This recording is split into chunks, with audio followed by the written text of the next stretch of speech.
Hello dear friends, कैसे हो आप लोग। आई होप कि आप लोग स्वस्थ और मस्त होंगे। आज मैं आप लोगों को यूपी डीएलएड का फर्स्ट सेमेस्टर का जो हम लोग का पहला पेपर है वो है बाल विकास का, यानी सीडीपी का। तो उसके सिलेबस को आगे बढ़ाते हुए टॉपिक का डिस्कशन करूँगी। तो आज हम लोग के बाल विकास की ये 33 क्लास है। मैंने आपको 32 क्लास पूरी कंप्लीट करा दिया है। अगर अभी तक आप लोगों ने उन क्लास को ना देखा हो तो उनको देखिए और क्या करिए, प्रॉपर नोट्स भी बहुत अच्छी तरीके से बनाइए और क्या करिए, साथ साथ रिवीजन भी करते चलिए। आप लोगों को क्या करना है, क्लास बिल्कुल क्रम से लेते चलना है। अगर क्लास क्रम से नहीं लोगे तो फिर क्या होगा, चीज़ों को आप लोग कनेक्ट नहीं कर पाओगे। तो जो हम लोग का टॉपिक चल रहा था वो चल रहा था बुद्धि, यानी बुद्धि क्या होती है इसके बारे में मैंने आपको बताया था। फिर मैंने आपको बताया था बुद्धि के सिद्धांत के बारे में कि जो एक खंड का सिद्धांत होता है ये किसने दिया था, जो दो खंड का सिद्धांत होता है ये किसने दिया था, और जो त्रिखंड का सिद्धांत होता है ये किस मनोवैज्ञानिक ने दिया था। और इनके बारे में बहुत अच्छी तरीके से डीप में बता भी दिया था। तो चलिए अब हम लोग आगे बढ़ते हैं। अब जो हम लोग को चौथा आ रहा है वो आ रहा है बहुखंड या बहुकारक का सिद्धांत, यानी मल्टी फैक्टर थ्योरी। ये क्या होती है इसके बारे में जानते हैं।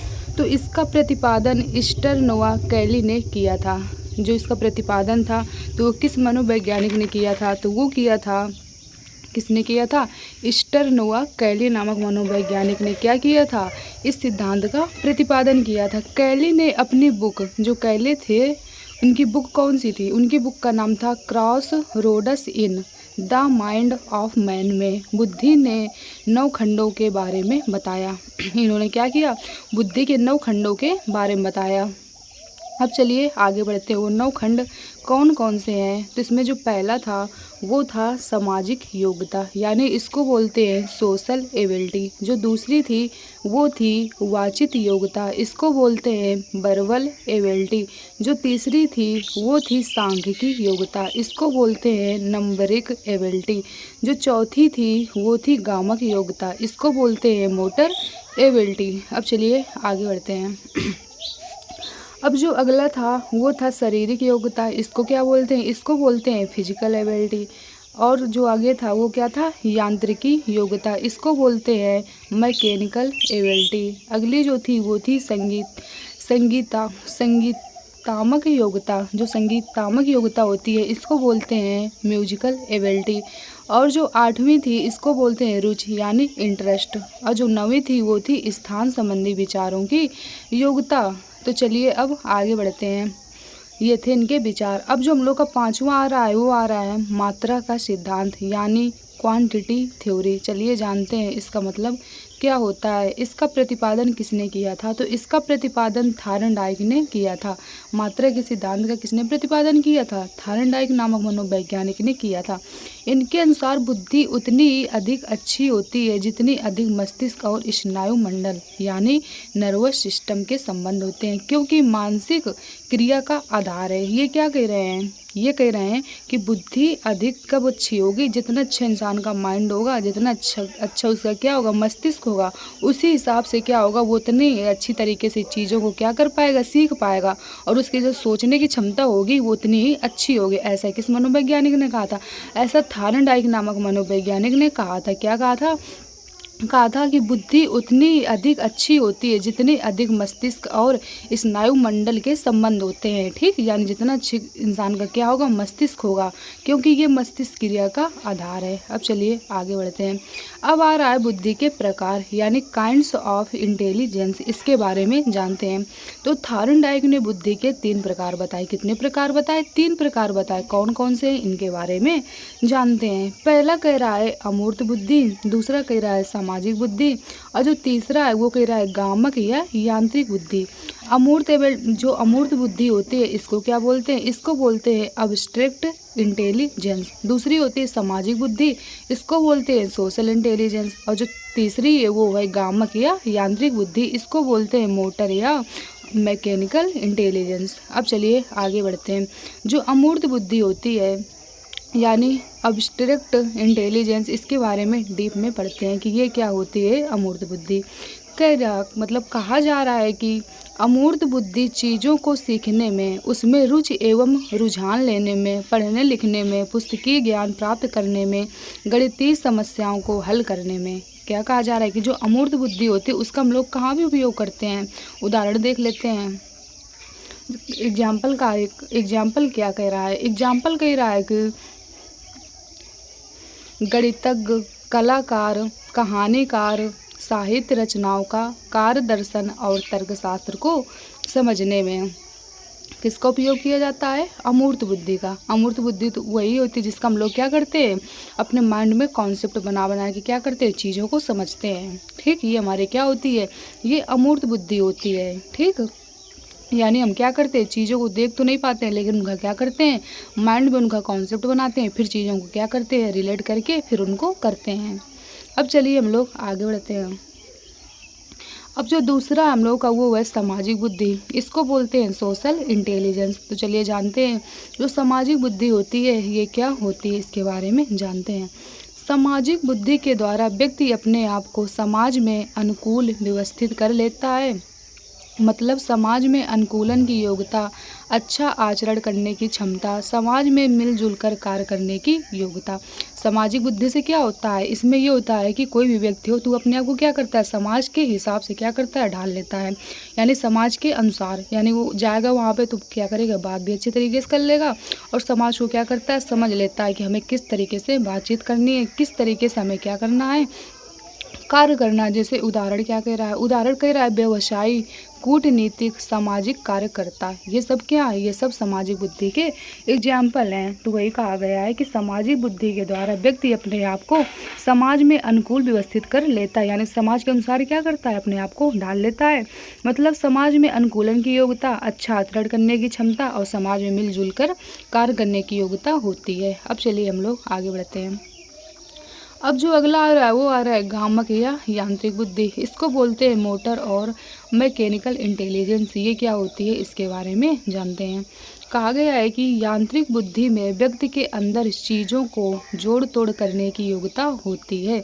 बच्चा छोटे से छोटे खिलौने, घड़ी और साइकिल आदि चीज़ों को खोलकर सही करने की कोशिश करता है। एग्जाम्पल के बारे में जानते हैं। एग्जाम्पल कह रहा है जैसे कारीगर, मिस्त्री, इंजीनियर, खेल कूद, शारीरिक कार्यों में, ये सब क्या होते हैं, इन सब का जो इंटरेस्ट होता है तो वो जो इन लोगों का इंटरेस्ट होता है तो ये इनके अंदर कौन सी बुद्धि पाई जाती है, इन लोगों के अंदर पाई जाती है यांत्रिक बुद्धि। इसके माध्यम से ये लोग क्या करते हैं, कोई भी चीज़ होगी तो उसको जोड़ मतलब कि तोड़ फोड़ देंगे, फिर से क्या करेंगे, उसी हिसाब से जोड़ देते हैं। आप लोगों ने देखा होगा कि जो मिस्त्री घर ही बनाया करते हैं, जब तो मतलब खाली प्लॉट पड़ा रहता है लेकिन वो क्या करते हैं, उसमें दिमाग लगा लेते हैं, बना लेते हैं नक्शा कि यहाँ पे हमें ये बनाना है कि मतलब किस हिसाब से क्या करना है। तो ये लोग क्या करते हैं, इन लोगों का जो माइंड होता है बहुत अच्छी तरीके से चीज़ों को ये क्या करते हैं, समझ लेते हैं। कोई भी चीज़ होगी तो उसको क्या करेंगे, जोड़ मतलब कि टूटी फूटी होगी तो ये लोग दिमाग लगा के उसको क्या करते हैं, अच्छी तरीके से बना लेते हैं। तो यांत्रिक बुद्धि में व्यक्ति के अंदर चीज़ों को क्या होता है, जोड़ तोड़ करने की योग्यता होती है। ठीक, जब बच्चा छोटा ही होता है तो खिलौने, घड़े और साइकिल आदि चीज़ों को खोलकर सही करने की कोशिश करता है। आप लोगों ने देखा होगा जब बच्चा छोटा होता है तो वो भी क्या करता है, इसी तरीके से चीज़ों को क्या करता है, तोड़ फोड़ देता है। इसके बाद फिर क्या करता है, फिर जोड़ने की भी कोशिश करता है। तो इसके अंतर्गत भी क्या होता है, उनके अंतर्गत भी क्या होता है, यांत्रिक बुद्धि के कारण ये सब होता है। अब चलिए हम लोग आगे बढ़ते हैं। अब जो हम लोग का आ रहा है वो आ रहा है बुद्धि लब्धि, यानी इंटेलिजेंस क्यूटेंट। ये क्या होती है, ये बहुत ज़्यादा इंपॉर्टेंट है, टेट सीटेट भी बहुत ज़्यादा पूछा जाते हैं बुद्धि लब्धि के बारे में। चलिए जानते हैं। बुद्धि लब्धि बच्चे या व्यक्ति की सामान्य योग्यता के विकास की गति को बताती है। ये क्या बताती है, बच्चे की सामान्य योग्यता के विकास की गति को बताती है। हम लोग के मनोवैज्ञानिक आए कोल एवं ब्रूस के अनुसार इन्होंने क्या कहा है बुद्धि लब्धि के बारे में, इनके बारे में जानते हैं। ये कह रहे हैं कि बुद्धि लब्धि ये बताती है कि बालक की मानसिक योग्यता में किस गति से विकास हो रहा है, यानी बच्चे के मानसिक योग्यता में किस गति से विकास हो रहा है, ये कौन बताता है, ये बताता है बुद्धि लब्धि। तो चलिए अब आगे बढ़ते हैं। बुद्धि को मापने के लिए बुद्धि लब्धि यानी IQ का आविष्कार टर्मन ने किया था। आप लोगों से पूछ लिया जाएगा कि जो IQ का आविष्कार किया था तो वो किसने किया था, तो वो किया था टर्मन ने। इन्होंने क्या बताया था इसके बारे में जानते हैं। इन्होंने कहा है कि जो बुद्धि लब्धि होती है वो बराबर क्या होता है, मानसिक आयु बटे वास्तविक आयु इंटू 100। यानी किसी व्यक्ति की मानसिक आयु और उसकी वास्तविक आयु और इंटू क्या हम लोग गुणा मतलब कितने से कर देंगे, 100 से कर देंगे। तो हम लोगों को पता चल जाएगा कि उसकी बुद्धि लब्धि यानी उसका IQ लेवल क्या है। यानी IQ लेवल बराबर mental age upon real age into 100। ठीक, अब चलिए आगे बढ़ते हैं, समझते हैं। जैसे एग्जाम्पल लिया गया है, जैसे यदि बालक की मानसिक आयु कितनी है, 15 वर्ष है, और जो उसकी वास्तविक आयु वो कितनी है, 10 वर्ष है, तो उसकी बुद्धि लब्धि क्या होगी। तो जो पहले सबसे पहले आप लोगों को याद रखना है कि बुद्धि लब्धि बराबर सूत्र क्या होता है, मानसिक आयु बटे वास्तविक आयु और इंटू 100। तो मानसिक आयु उसकी कितनी है, 15 है, और जो वास्तविक आयु वो कितनी है, 10 है। और इसके बाद हम लोगों ने गुणा करा दिया 100 से, तो एक जीरो से एक जीरो कट गया और 15 में कितना होता है, 150। तो यानी उसकी जो IQ लेवल है वो कितना निकल आया, 150। इसी तरीके से दूसरा क्वेश्चन है। दूसरा क्वेश्चन कह रहा है कि किसी बच्चे की मानसिक आयु कितनी है, 25 वर्ष है, और जो उसकी वास्तविक आयु वो है 10 वर्ष। तो इसकी बुद्धि लब्धि क्या होगी ये आपको बताना है। तो फिर वही फार्मूला लगा दिया जाएगा कि बुद्धि लब्धि बराबर क्या होता है, मानसिक आयु बटे वास्तविक आयु इंटू 100। तो मानसिक आयु कितनी दी है, 25, और वास्तविक आयु कितनी दी है, 10, और इंटू 100। तो 10 के इसमें गुणा का मतलब एक जीरो से एक जीरो ये कट गया। अब इसके बाद बचा कितना, 15 गुणे मतलब 25 गुणे 10 कर देना, तो कितना आ गया इसका आंसर, 250। यानी इसका IQ कितना आ गया, 250 या 250 इसे बोलते हैं। अब जो हम लोग का अगला आएगा वो क्या आएगा, अब आएगा बुद्धि लब्धि का वर्गीकरण यानी क्लासिफिकेशन ऑफ IQ। ये मैं आपको कल की क्लास में बताऊंगी। तो आई होप कि आप लोगों को यहाँ तक की चीज़ें बहुत अच्छी तरीके से समझ में आ गई होंगी और आपने क्या किया होगा, प्रॉपर नोट्स भी बना लिया होगा। तो आज की क्लास में मैंने आपको क्या बताया, आज की क्लास में मैंने आपको बताया कि जो त्रिखंडन का सिद्धांत था ये मैंने आपको पिछली क्लास में करा दिया था। आज की क्लास में मैंने आपको बताया कि बहुखंडन या बहुकारक का सिद्धांत क्या होता है, ये किस मनोवैज्ञानिक ने दिया था। फिर मैंने आपको बताया कि ये जो थे इन्होंने 9 खंडों में क्या किया है, बांटा है। कौन कौन से थे, सामाजिक योग्यता, वाचिक योग्यता, सांख्यिकी योग्यता, गामक योग्यता, शारीरिक योग्यता, यांत्रिक योग्यता, संगीतात्मक योग्यता, इसके बाद फिर रुचि स्थान संबंधी विचार योग्यता। फिर मैंने आपको बताया मात्रा के सिद्धांत के बारे में, जो मात्रा का सिद्धांत होता है ये क्या होता है। फिर बताया बुद्धि के प्रकार के बारे में, फिर इनके बारे में बताया कि जो बुद्धि के प्रकार होते हैं वो कितने होते हैं। थार्डनाइक के अनुसार बुद्धि के कितने प्रकार होते हैं, 3 प्रकार होते हैं। कौन कौन से होते हैं, अमूर्त बुद्धि, सामाजिक बुद्धि, गामक या यांत्रिक बुद्धि। इन सब के बारे में फिर मैंने आपको डीप में बताया। फिर बताया कि बुद्धि लब्धि क्या होती है, इसका जो सूत्र है इसको आप लोग याद रखिएगा, एग्जाम में बहुत ज़्यादा पूछा जाता है, इम्पॉर्टेंट भी है। तो बुद्धि लब्धि बराबर होता है मानसिक आयु बटे वास्तविक आयु इंटू 100, ये आपको याद रखना है। अब जो हम लोग का अगला टॉपिक आएगा वो आएगा बुद्धि लब्धि का वर्गीकरण। तो ये मैं आपको कल की क्लास में बताऊंगी। तो आई होप कि आप लोगों को यहाँ तक की चीज़ें बहुत अच्छी तरीके से समझ में आ गई होंगी और आपने क्या किया होगा, प्रॉपर नोट्स भी बना लिया होगा। तो चलिए आज की क्लास को हम लोग यहीं तक रखते हैं। आप लोग क्या करिएगा, वीडियो को दोस्तों तक शेयर करिएगा जिससे क्या हो उनकी भी हेल्प हो सके, और चैनल को लाइक और सब्सक्राइब करिएगा जिससे आने वाली नोटिफिकेशन आप लोगों को टाइम टू टाइम मिलती रहे। और अगर अभी तक आप लोग टेलीग्राम चैनल से ऐड हुए हो तो उससे भी हो जाइए, उसकी जो लिंक है नीचे डिस्क्रिप्शन बॉक्स में पड़ी है, तो वहाँ पर भी आप लोगों को टाइम टू टाइम नोटिफिकेशन मिलती रहेगी। Okay, thank you.